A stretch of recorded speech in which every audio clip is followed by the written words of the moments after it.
Şəhər yol infrastruktur layihələri çərçivəsində Azərbaycan Avtomobil Yolları Dövlət Agentliyi tərəfindən Süleyman Vəzirov küçəsinin bir hissəsində, Xəqani Rüstəmov küçəsi ilə kəsişməsindən Babək prospektinə qədər olan ərazidə aparılan yenidən qurma işləri son mərhələdə olmaqla davam etdirilir.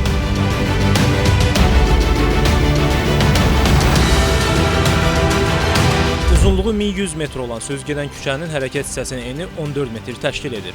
Yenidən qurma işləri çərçivəsində avtonəqliyyat vasitələrinin parklanmasının təmin edilməsi məqsədi ilə 2,5 metr enində xüsusi parkinq zolaqları yaradılıb. Ərazidə yeni asfalt beton örtüyü döşənib, avtonəqliyyat vasitələrinin rahat və təhlükəsiz hərəkətinin təşkili üçün işıqforlar və siqnal dirəkləri quraşdırılıb. Hazırda mövcud piyada səkilərinin bərpası, zəruri yerlərdə yenilərinin inşası, 5 metr enində yeni piyada səkilərinin tikintisi, eləcə də səki hissələrinin bəzək daşları ilə örtülməsi işləri yekunlaşmaq üzrədir. İnşaat norma və qaydaların tələblərinə uyğun olaraq zəruri ərazilərdə yol nişanlarının quraşdırılması, yol cizgilərinin, yol göstəricilərinin və piyada zolaqlarının çəkilməsi işləri də aparılacaq. Küçənin sözgedən hissəsi yaxın müddətdə müasir görkəmdə vətəndaşların istifadəsinə veriləcək.